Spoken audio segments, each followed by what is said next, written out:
Welcome. I'm Keith Wipazinski of GMDC, and we're glad you could attend today's GMDC Videocast, North America Retail 2020. In this session, Hannah Donoghue of the Retailnet Group will explore drivers of change impacting the North America retail landscape over the next 3 to 5 years. And she will also highlight the winning channels and store formats of the future. But before we get started, as a reminder, we will be taking questions after the session. So feel free to use the instant messaging chat session below your screen to enter any questions you may have. So let's get going. I am pleased to welcome Hannah Donoghue, Senior Analyst at the Retailnet Group. Welcome, Hannah. Thank you, Keith, and thank you everyone for being here today. As Keith said, my name is Hannah Donoghue. I'm one of our senior analysts here at Retailnet Group, and today I'm going to be talking with you about Retail 2020, specifically in North America. At Retailnet Group, we use a system when we're looking at strategic planning. Instead of taking strictly a historical and taking those trends and bringing them forward, we use a future back approach. And when I say that, I mean that there are certain drivers of change that wouldn't show up in your past numbers, but these drivers will have a significant impact on what the future marketplace will look like. So today, what I'm going to do is walk you through what we think some of those big drivers of change are that will have an impact on the future of retail in North America. And these are drivers that often can be considered within your planning assumptions as you're thinking about strategic planning for the next year, 3 years, 5 years, whatever it may be. And so within that, we tend to find that these drivers often come from 5 different places within what we call the framework. So that's societal, technologic, economic, industry, and political. And today I'm going to talk with you about 4 of those, societal, macroeconomic, technologic, and then as Keith mentioned, we're going to have a discussion around the industry. What are the big drivers within the industry that are changing it, and how does that lead us to the winning formats, winning channels, and where is the growth going forward? So with that, I'd like to just start the discussion today around the big macroeconomic drivers of change. These that are often have a very heavy impact and really can change, in particular, consumer liquidity. And so when we talk about the macroeconomic drivers of change, there are a few big buckets that we look at. The first is addressable population growth, which I'll be discussing with you, and that's considering just chain retail. What is the population that you can serve within your stores? We'll look at many of the factors that drive consumer liquidity, obviously impacting trips, spend per trip, and overall consumer behavior. And then we'll talk a little bit about, one other driver would be consumer confidence. And that's just a few to mention. There are obviously many macroeconomic drivers of change that will impact the future, but we feel these are some of have the biggest impact. So looking first globally, by Retailnet Group's forecast, the world will add about $8 trillion in retail sales. But it's important to note that this growth isn't evenly distributed across the markets. So as you can see on this slide here, we've separated the markets from level 1 to level 5. There are 5 level 5 markets, and those are the markets which we categorize as hyper-developed.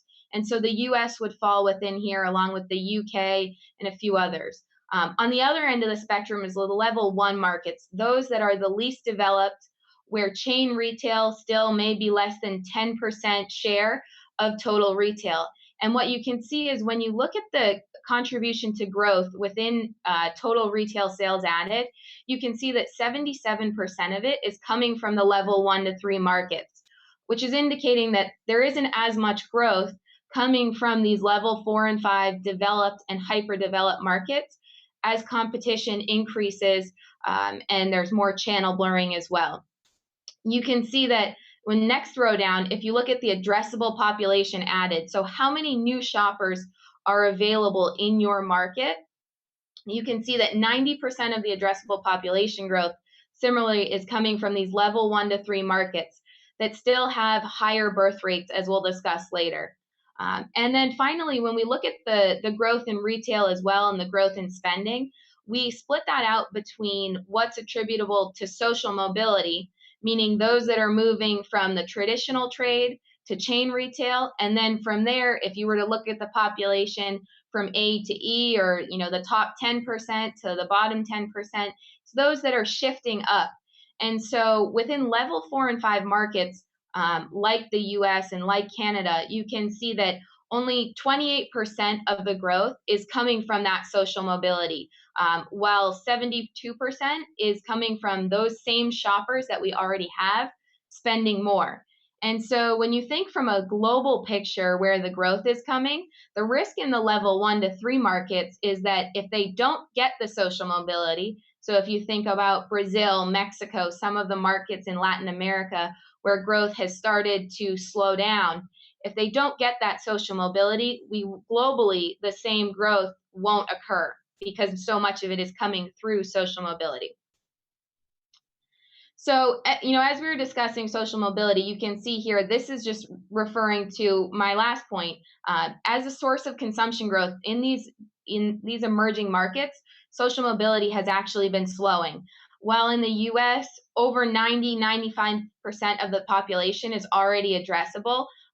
For that reason, it's so important to focus on additional spend per retail. So price and mix become very critical. So within the macroeconomic drivers, one of the overarching themes that we'll always look at is consumer liquidity. So looking at employment, wages, credit, savings, really getting down to what is the total available discretionary income that shoppers have. And so when we start with that, you can see that, thinking about these, if consumer liquidity isn't speeding up fast enough or as fast as costs, it starts to create a problem. So when you think about total employment, and I'm sorry, that just skipped through there, total employment within the US is at about 43% of the population. But what's important to note is that within the US, we have 50 distinct economies, and employment varies greatly by state. And so that you can see on the left here, where you have some states like North Dakota with 61% of employment. Now compare that to Mississippi with only 37% of the total population employed. It creates two very distinct economies. And then when you start to compare really across 50 states, you start to see the importance of localism and the importance of looking at things on the state level because the economies of each are so distinct. When we look at the employed as a share of the population, we often refer to the dependency ratio. And that is how many employed people, how many people that are not employed are dependent on those that are. And you can be not employed due to unemployment, but it can also be as a result of age, either too young or already retired. But you can see here that there is a significant distinction, and there are over 29 states that have greater than the U.S. average. But it really varies by state. So just keep in mind as you're thinking about this, as segmentation increases across the U.S. and across Canada, the importance of localism and looking at things on the local level, and even we would argue on the city level, becomes more and more important. And so as you can see here, not only does employment vary by state, but even within states, when you look at total employment, it varies greatly by age. So the under 35 population is increasingly dropping out of the labor force and has a lower share within the labor force as of 2013, while those that are over 55 are working longer. And so they're extending the amount of time that they're employed and remaining at work. And so then as that continues, when you move from employment to income distribution, you can see that similarly as employment varied by state, income distribution also does. So these are just, we picked 5 states, but you can see here, even within these 5, the great income disparity or income distribution disparity between these. If you look at California, for example, on the left, 6% has a household income that's below 10,000, while on the other hand, 7% is above 200,000. Now, if you were to compare that to Mississippi, for example, 12% of the population has an income that's under $10,000 or households. So within that, you can just see, looking only at 2 states, the significant disparity. Again, just reinforcing the need for localism and looking at things on a local level. And you're already starting to see many retailers approach this with different clustering methods, different personalization and segmentation approaches. And so I think when we look out to 2020 in North America, the segmentation will become even more important as a result of many of these macroeconomic drivers. And as I mentioned earlier, even in those states where income is rising, when you take into account housing or transportation costs, you can see that just looking from 2000 to 2010, 44% change or increase in costs. Now, comparing that to household income has only risen 25% in that same respective time period. So in total, there are cases where, looking especially in some of the deep urban areas where costs of housing and transportation continue to rise, if income isn't rising as fast, it still creates the same challenges in consumer liquidity that we're seeing today. And so as a result, you're seeing more participation in SNAP, and the government role or government-sponsored role in consumer liquidity continues to increase. Looking just here, SNAP by the end of 2013 was up to 15% of the total population, while the benefits of SNAP as of November of last year have actually decreased. Taking down whether it's a 1-person household or a 4-person household, there have been decreases in the SNAP benefits.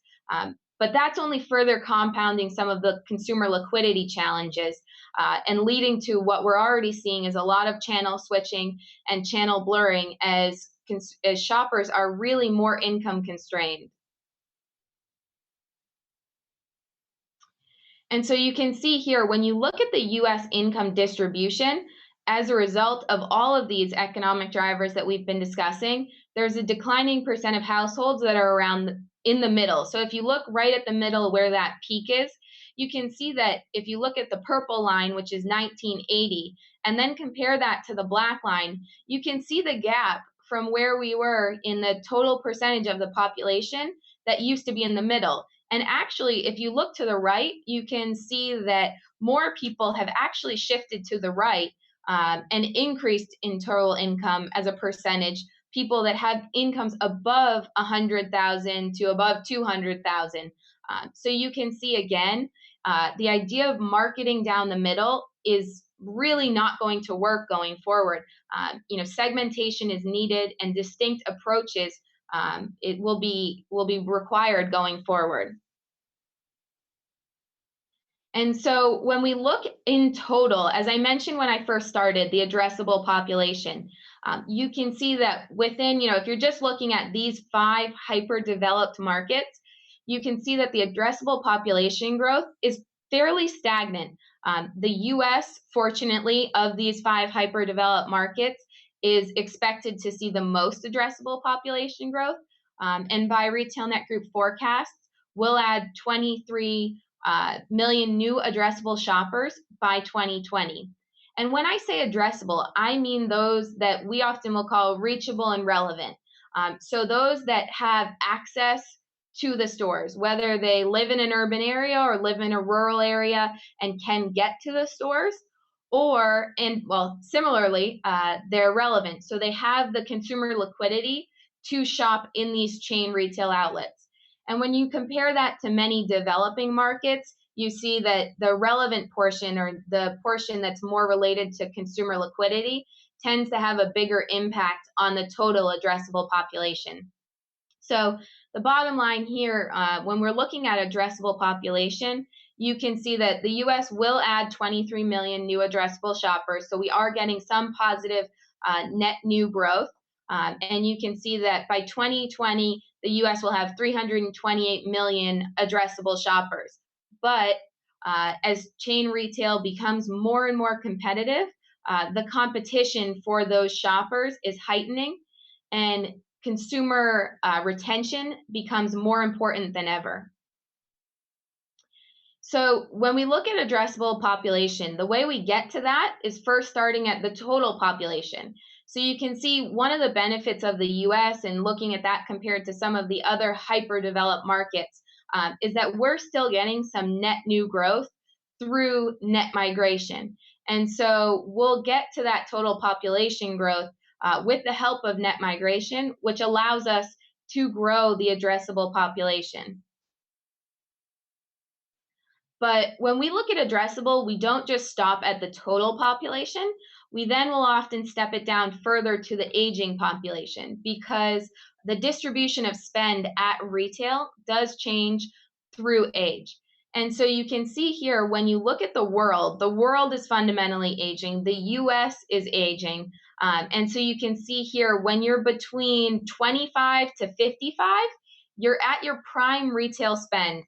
Often many life occasions, buying a first home, getting married, having your first child, living independently, those occasions also often trigger increases in spend. And so when you think about these, the populations that have the greatest share of their population between those age segments tend to have growth within the retail.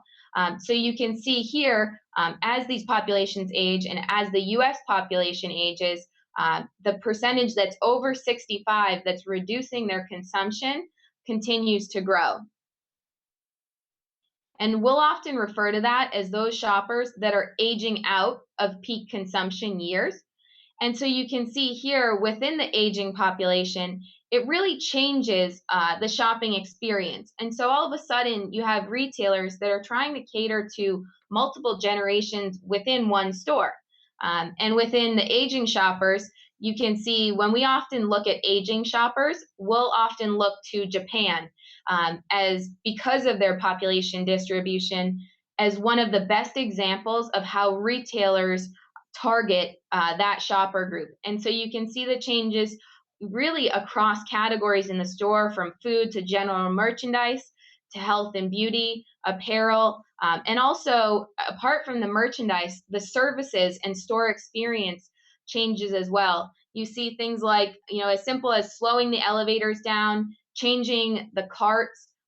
We've seen carts in Germany that often will have seats or holders for canes, and you start to see these little shifts that retailers are starting to make to improve the shopping experience.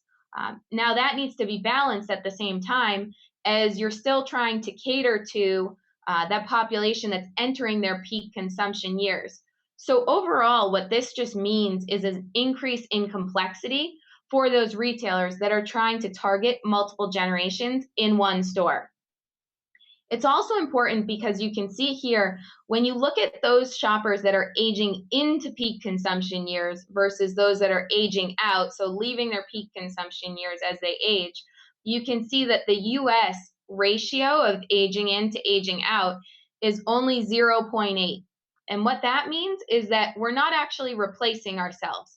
If you are to index the shoppers and look at using when you're in your peak consumption years as one, and then index down your spend as you age or as you're younger and you may be a dependent and not spending as much. When you look at the total population and look at those that are aging in to aging out, we're not at one. We're actually not replacing ourselves. And when a lot of the retailers, global retailers, start to think about this, you can see some of the opportunity in the developing and emerging markets where the aging in ratio to aging out is over 4 up to 6 or higher. So you can see that we're really getting a constant shopper base and not really acceleration in growth from this within the US. Now, to put that into dollar value, when you look at, so again, this is what I was referring to from your peak consumption years. So in this chart, we've split out average expenditure. It's a US example, but looking at average expenditure within different age segments. And you can see here that the peak starts to happen between 45 to 54. And this may not necessarily be peak in total spend, but it's peak in retail spend. So you see spend start to shift to services, to travel, to healthcare. And so when you're thinking about retail spend specifically, if you were to apply the 2020 age distribution to 2012, it would represent a loss of $55 billion in retail spend annually, just if you were to apply that age percentage distribution within our market to the present.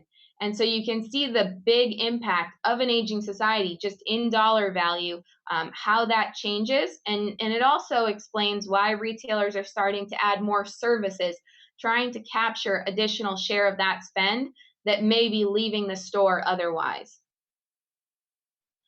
So in total, just to wrap up the macroeconomic discussion, you can see that when you look and step down the actual addressable population, the difference, looking at what we would say is the total population forecast for 2020, compared to then if you age weight the population, and so not all shoppers from a spend point are equal, the addressable goes from 334, at the total population, to 328 that are addressable, down to 268 million from a age weighted addressable.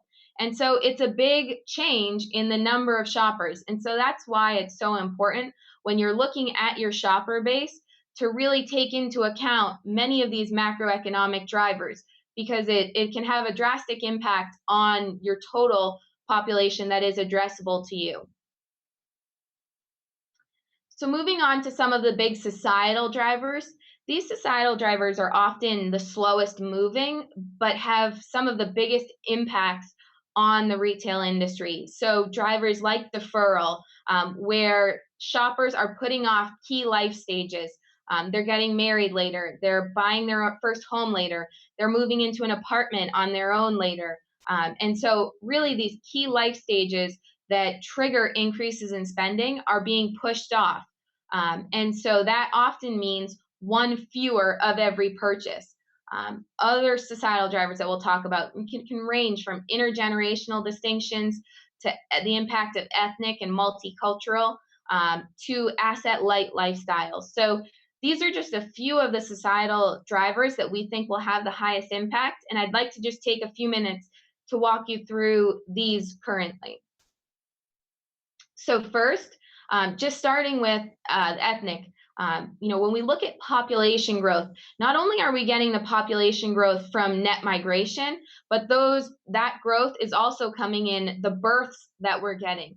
And so you can see that the Hispanic and Asian populations are 68% of the total USA population growth that we'll be getting over this 10-year time span, of which the Hispanic population growth is 53%. And so what does this mean? When we look at and talk in the industry discussion about the breakout segments, as we often refer to them, one of those segments is ethnic retailers.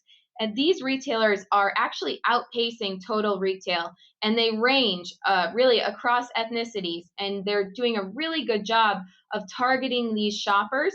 And that requires a few things. It requires maintaining the right cultural calendar. It requires having the right home brands. And for many of these retailers, it's importing those home brands and selling them through the store, but having the right relevant assortment, the local assortment for your shopper base.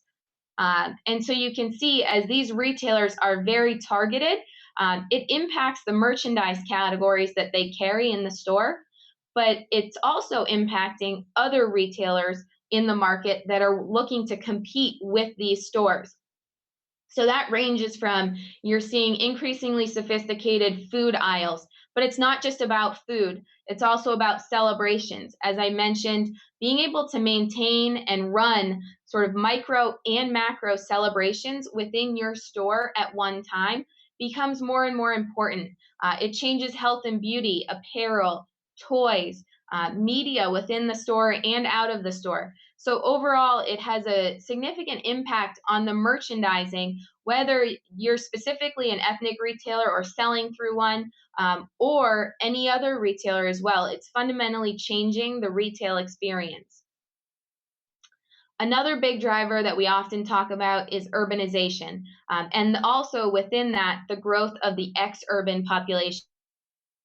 So those areas right outside of the dense urban city centers are also becoming increasingly populated as the distance that shoppers travel from sort of the dense, deep urban area is starting to decrease.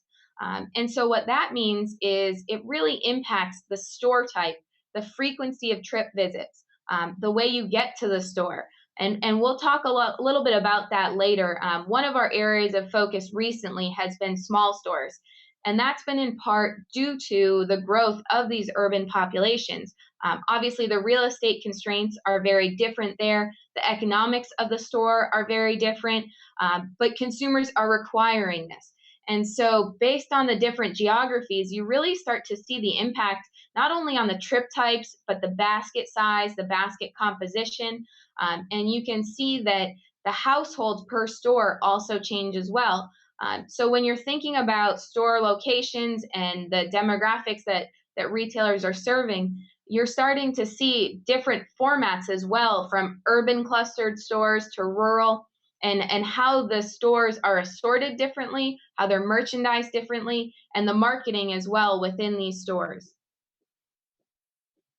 One other driver that we're really looking at today, as I mentioned earlier when I was discussing the aging population, are the intergenerational distinctions. Now more than ever, retailers will have 5 different shopper groups within their store, and each of these shoppers has very different preferences, very different requirements.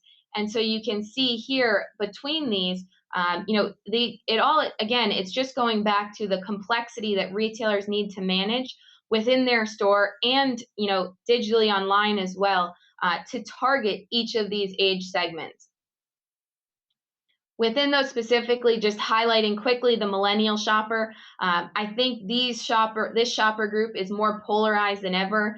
I think based on coming out of school, there's a certain group that we'll often call the NEETs, that are either not educated, employed, or in training. And then you have on the other side, and this group in general is more diverse.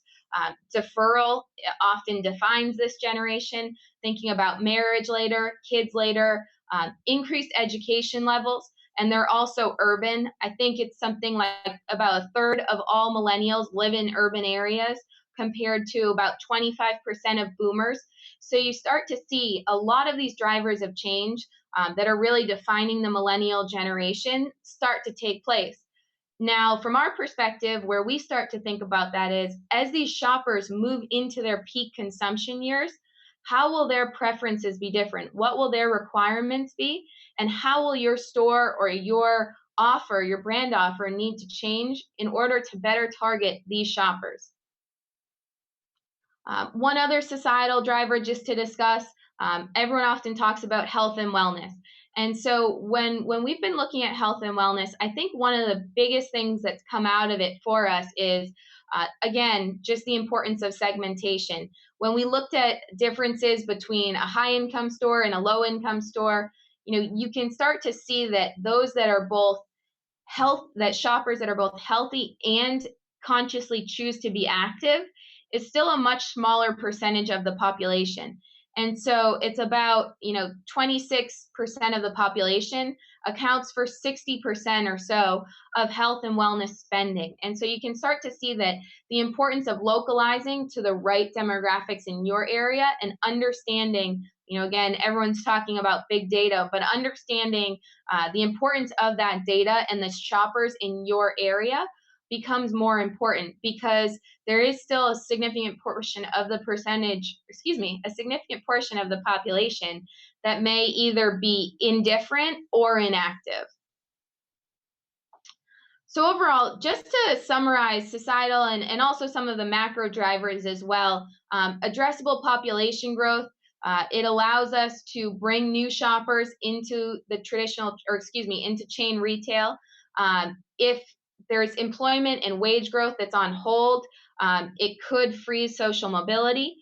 We talked a lot about the wide economic spectrum and how that relates to, again, the idea of no middle and being very segmented in your offering, very personalized, smaller households because often due to deferral, leads to smaller packs and also impacts many channels that traditionally are selling the larger or club size packs.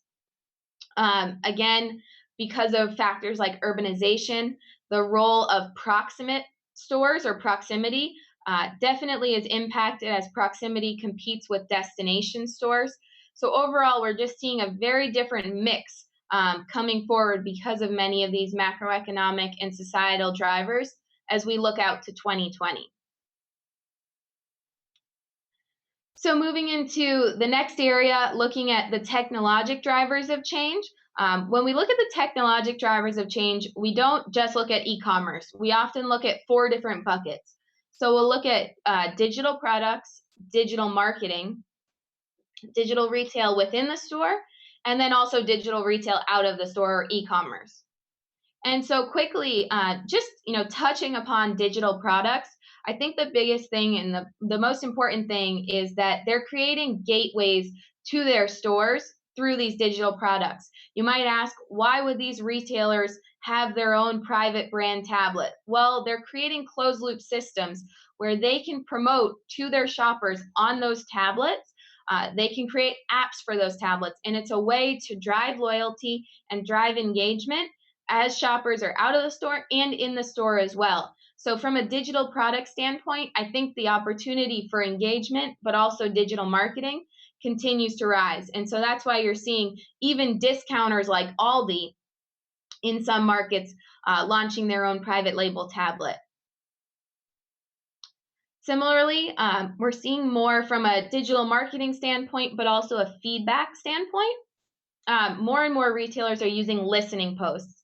And these are often at the store level. So they're taking hundreds of feeds ranging from email responses, chat, online feedback, Twitter, all across all social media, and bringing these into a concise scorecard that can be used by, first and foremost, some of the store managers. So there's an ownership there of, how is my store doing? What is the collective feedback from the community within my store?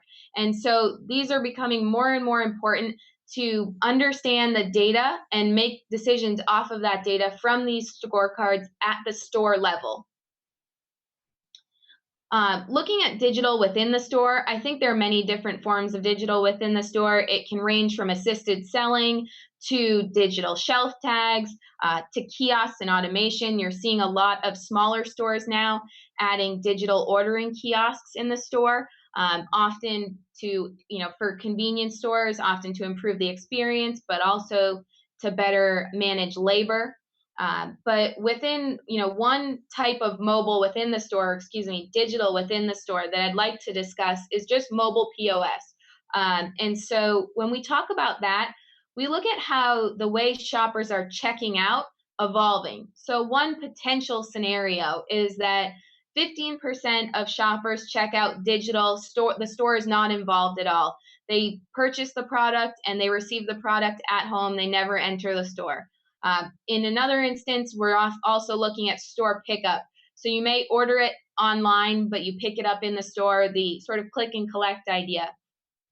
We're also seeing, and this is what I want to talk a little bit about, more and more mobile point of sale. So I, get on my phone, I log on to the retailer's wireless, and I use my phone or one of the devices in store to scan and bag the products myself, and then I check out.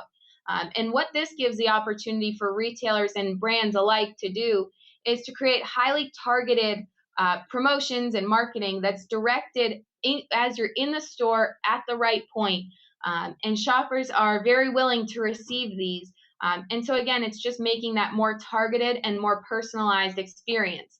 But if that happens, given this one scenario, all of a sudden traditional checkout moves to 50%. So that raises questions of what does the front end of the future look like? How will checkout change?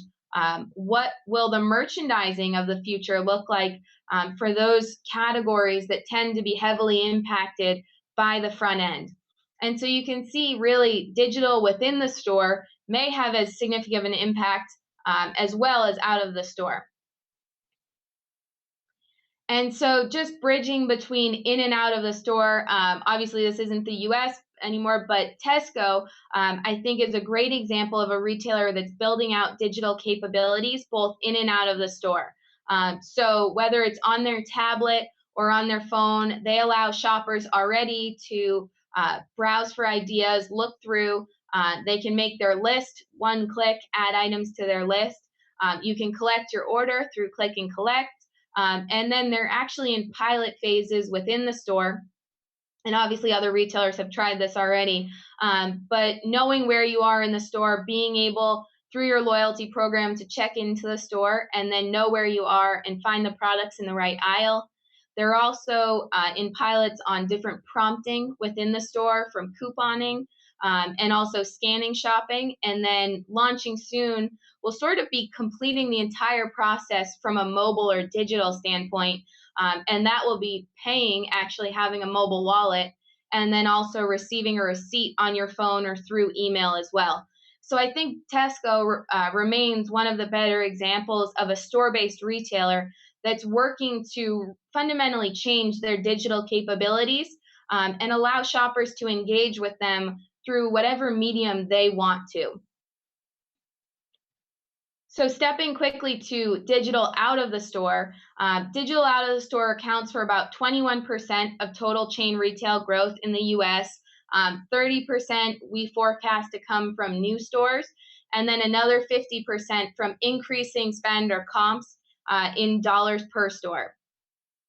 But when you look at digital retail economics, the challenge is consumers are demanding this, but the mix, pricing, COGS, logistics, everything is changing and really impacting the economics. In terms of mix, seasonal can be a little bit harder, or attachment impulse online.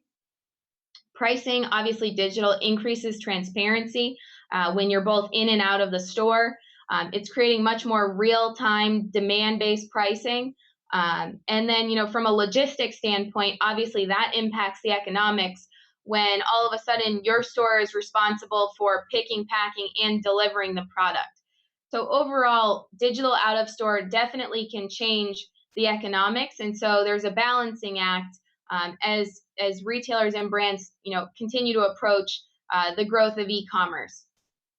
And then finally, thinking from a technology standpoint, seasonal, I think, as we're talking about segmentation and the importance of segmentation, and from a calendar perspective, managing not only the macro, but also the micro and the mini calendars, digital gives you a way to better manage multiple promotions, multiple seasons, multiple calendars at one time in a cost-effective manner. So I think just from a segmentation point of view, this is a good example as well.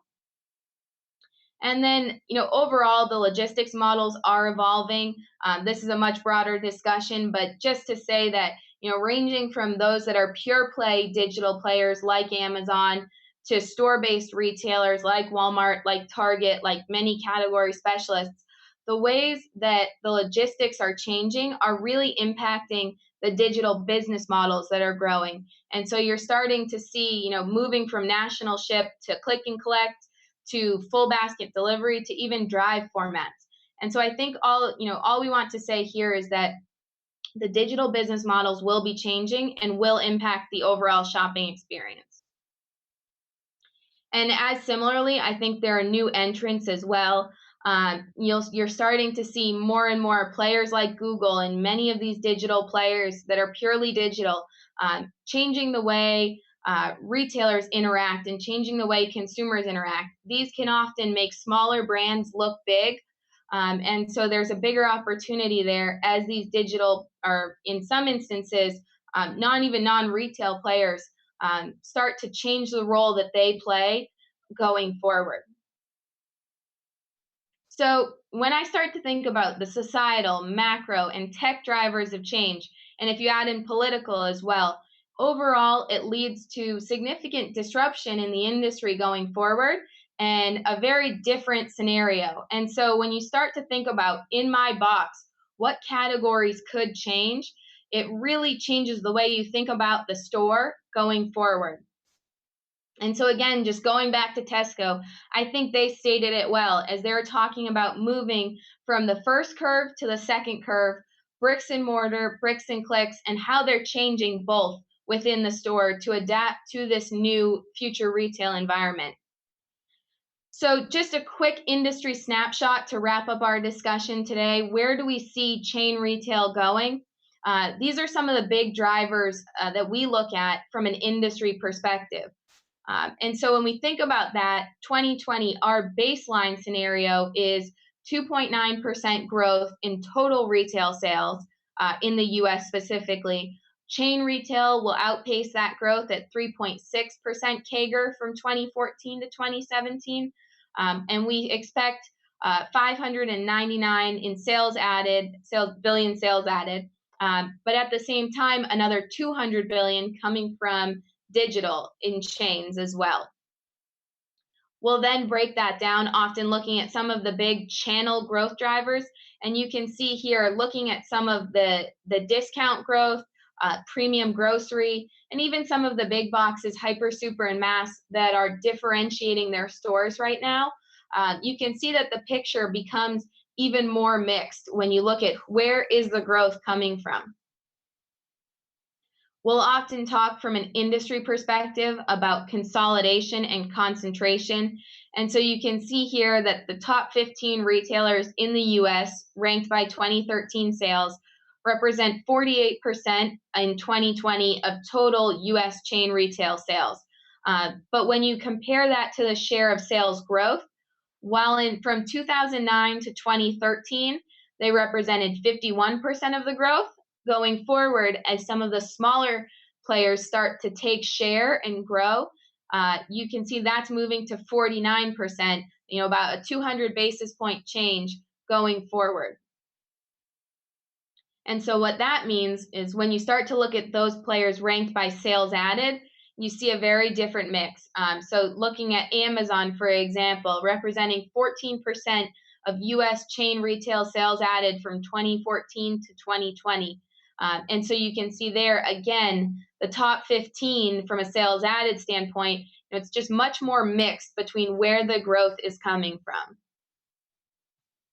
Why is this happening? I've used the word segmentation many times during our discussion today.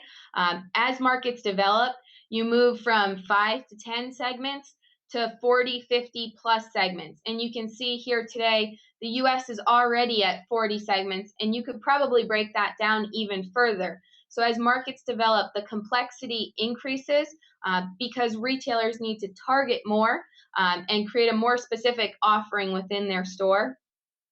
And so as a result of that, retailers often need to own one positioning or another.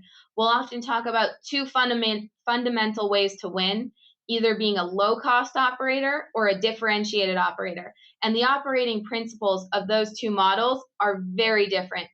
Low-cost operators emphasizing simplicity, automation, centralized decisions, really scale-based, low merchandise risk, where on differentiated, it's much more trend-based, time-based, higher human interaction, introduced intentional complexity in the store. And so those retailers that are winning going forward are winning on either end of these spectrums.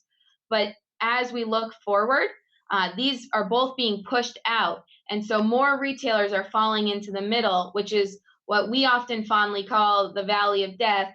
But when you look at that, it just means that retailers need to be more and more secure in their positioning and really win that positioning going forward. When you look at this from a growth perspective, what we're seeing going forward is, about 41% of the sales growth is coming from those players that are low cost. Differentiated can often be harder because it's more trend-based, it's fast-moving, but those that can win do have an advantage as well from a differentiated standpoint. So you see both of those players are growing faster than those what we'll call the tweeners as well. And so what this means for the store of the future, you can see when you think about Tesco, it's 3 different forms of checkout. It's additional services in the store. It's often a re-merchandised center store. And so it's just a very different store experience going forward. And so then just moving to quickly a few of the breakout segments that are driving these strategic initiatives that we talked about. When we think about what are the big breakout segments that we're watching, it's often digital, it's discounters, it's what we call food progressives, and ethnic, as I mentioned earlier, and then some small boxes like convenience superstores and express. At the same time, you can't deny there are a lot of the share winners that you're seeing through super centers and supermarkets. Overall, as you can see from that chart, when we're looking at a lot of the winners, one commonality is that a lot of them are smaller and are smaller boxes or digital. And so you can see not only in the US and North America, but a trend moving from big to small to digital as these markets develop and as concentration and consolidation increases. So, touching quickly on small boxes, about 39% of North America's sales growth we're forecasting to come from stores under 35,000 square feet. If you were to look at it from a stores basis, 95% of new store growth or net new store growth is coming from stores under 35,000 square feet. And when you start to look at those segments that are opening the most stores, 9 out of 10 of the top store growth segments have average store sizes under 10,000 square feet. So you can start to see this trend through urbanization, through the importance of proximity. The boxes are getting smaller. So just concluding with a few points, I think everyone's sort of thinking about what about the Walmart new small formats? So express stores, I think they've been clear that small formats, both neighborhood market and express, are a potential growth engine for them and something that they're looking at quite a bit. These Walmart Express stores, the newer North Carolina stores, are around 12,000 square feet. One important thing, they don't have a convenience premium. So for many small boxes apart from them, it's starting to heighten competition. They're located in areas that have limited access to fresh produce and groceries. They have a broader assortment, so you can do a full infill basket trip there. And they also have many other trip drivers that they've integrated in the store, whether it be through pharmacy or through fuel. Nevertheless, we're expecting to see many more of these going forward. And then just, next to join Target Express opening this summer, this will be more of an urban box compared to many of the more rural Walmart Express stores. The pilot store will be a little bit larger, 20,000 square feet compared to the Walmart Express stores, but will be located near the checkout, or excuse me, near headquarters and near a university and at the bottom of an apartment complex. So it already has built-in traffic. I think, one distinction will be that this store will still maintain the treasure hunt experience that you'll have in the Target big box store.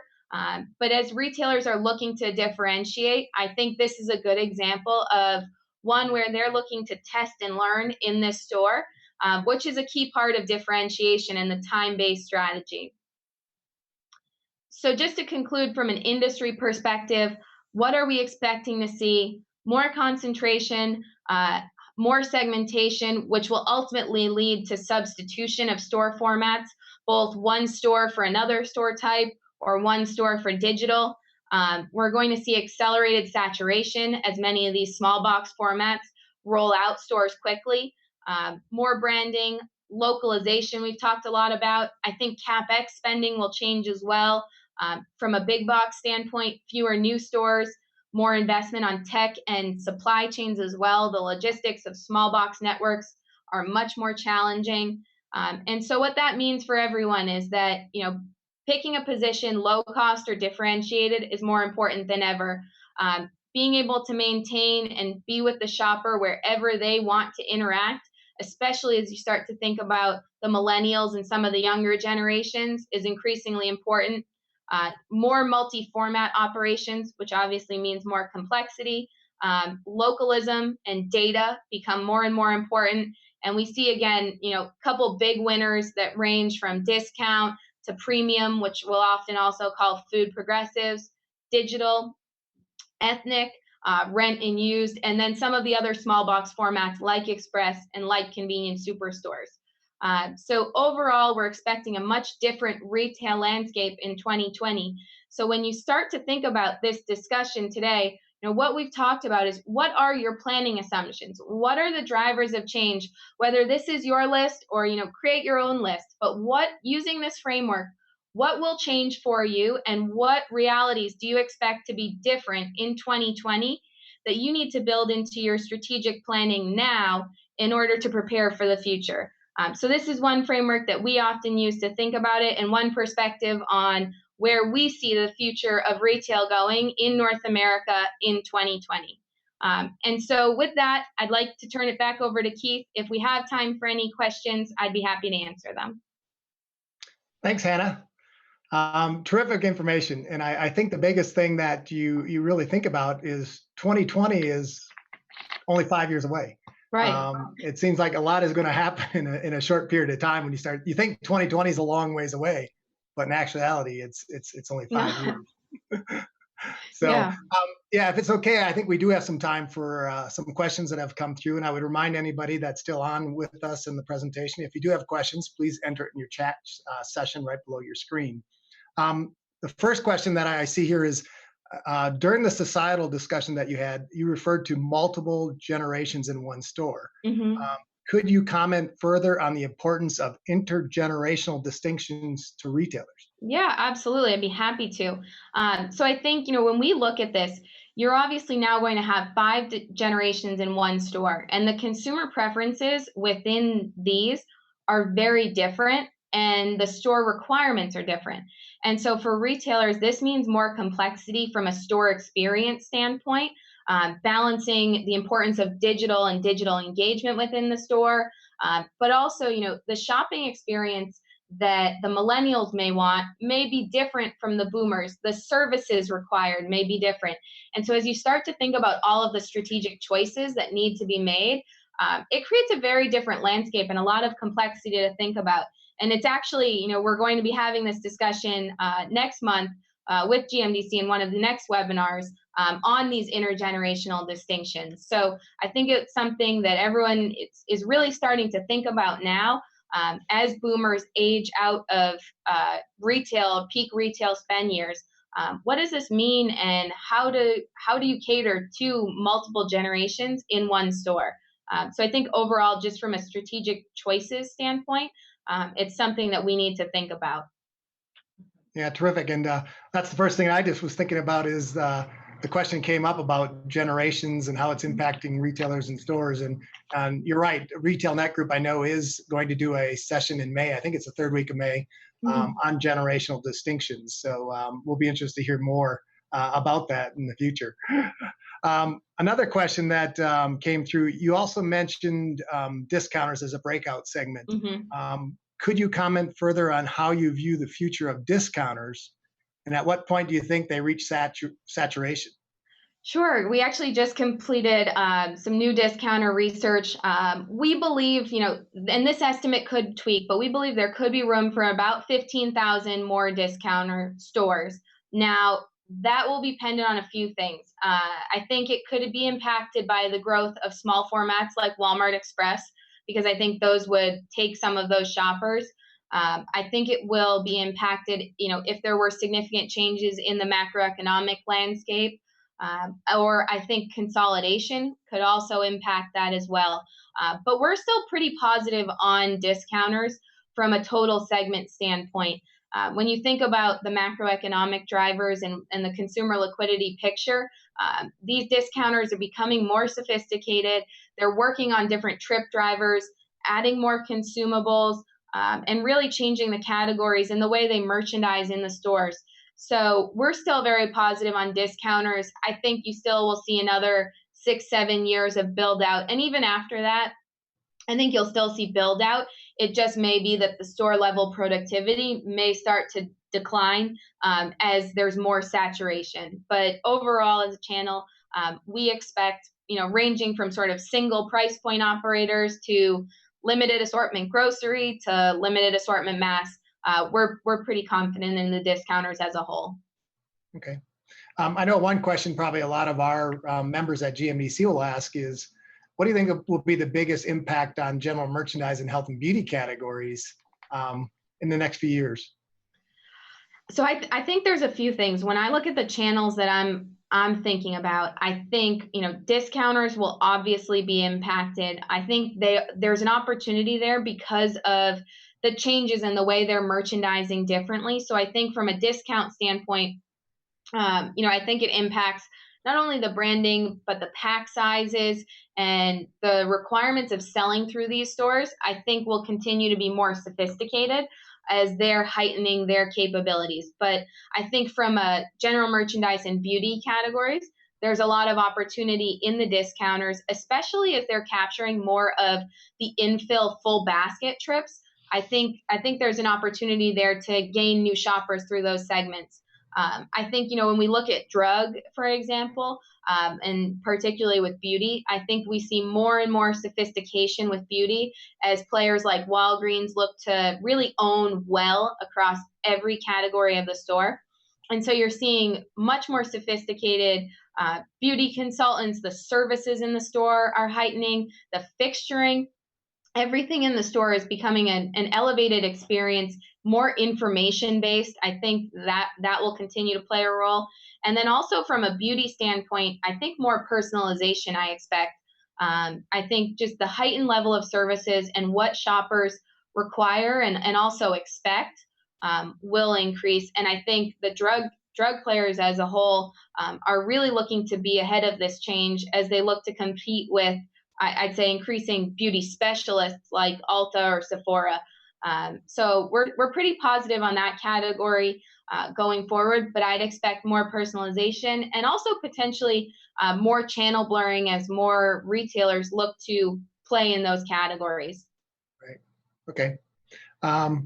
Here's a question that just came through. You mentioned convenience superstores as a breakout segment. Could you clarify how these boxes are distinct from traditional convenience stores and what strategies they are going to employ to win in the future? Sure. So when we're talking about convenience superstores, we're looking at players like Wawa, like Sheetz, like Casey's General Stores, just to name a few. And I think what's different about these three stores or this type of store is that they're almost three stores in one.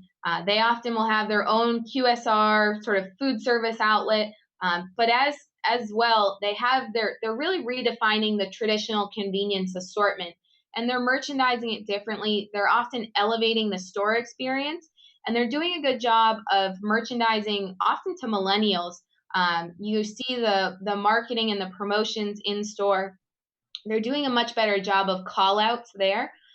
So I think we're pretty positive on this channel because they can bring in the shoppers from a sort of food service, beverage category as traffic drivers, but they're also elevating and improving their traditional convenience store assortment as well. Now, it is a little bit more refined from a space standpoint or assortment standpoint, but it's much more targeted and I'd say better merchandised as well. And the store experience is better. And what I think is unique about these is that I would call them sort of shopper personas, but the shoppers that are going into these stores are different than the traditional convenience store, often target shopper. So they're expanding their shopper base, and I think overall that's an opportunity for the brands that sell through these stores, as well as the retailers that operate them. Okay. Another question just popped up. You commented about the impact in the discounters and drug classes of trade with respect to HBC and general merchandise. Mm-hmm. How do you see the impact in the food class of trade on these categories? Specifically within grocery, like within grocery stores, what will be the impact? Yes, I think that's what they're asking. Okay. So I think when I think about grocery in these categories, I think again, many of the grocery stores or big box stores will be looking to differentiate. And so they're differentiating through a few different things, but they're really, as I was talking about that positioning, they're going to either go towards low cost or differentiated. So based on the retailer that you're selling through, regardless of category, understanding the positioning within these stores will be more important. So for the low cost players, it's going to be all about simplicity. So refining your assortment, making sure that you improve productivity in the stores. I think, space allocation may change a little bit, and they're always going to be looking for labor savings and cost savings. So if you're operating or selling through one of those stores, those players, it's just really going to be about getting cost out of the business. On the other side, differentiated players, those categories, I see that more about improving the experience, improving the seasonal, improving impulse, and gifting as well. I think is something that we're looking at a little bit within many of these players as they're looking to differentiate. Gifting is just one example of something that can cross many of the intergenerational distinctions. And so as a growth platform, it makes a lot of sense because you may be gifting from one generation to the next, and it supports that growth. Within these, I'd say the only other thing that I think is changing for many of the grocery stores that we're looking at, or some of the big box players, you are starting to see changes to the center store because of players are increasing. I'd say, I don't know how to use the word encroachment, but with the involvement of more food service or grocerants in the store, and the involvement of more produce fresh, and more to-go foods, you are seeing some players move the traditional center store where a lot of the, I'd say, general merch and HBA categories are pushed or moved to a different place within the store. And you're starting to see some of the store experience change. So space allocation may change, location in the store could change, but I think the expectation when we've looked really across these players is just as they're looking to compete and differentiate in a more competitive environment, the importance of collaboration, and collaboration on data, and not just within your specific brand or your specific category, but collaboration of the whole and how the retailer can change and improve going forward. I think that becomes more and more important. So again, I think it's regardless of category, but I think collaboration will change going forward. Okay, well, terrific. I think that's about all the time we have today, Hannah. I want to really thank you for your presentation today. I want to thank Retailnet Group for the support overall with this presentation and the ones coming up in the future. Thank you. So as a reminder to everybody, this session, along with all the previous Videocast sessions, can be viewed in the archive section tab at www.gmdcconnect.org. And the schedule of all the future events, including the Generational Distinctions session that we'll have up in May. I think that's the name of it. You can go to the same section and look at the future Videocast events that will be coming up. So Hannah, again, thank you. And thank everybody for your time today and participation. Have a great day.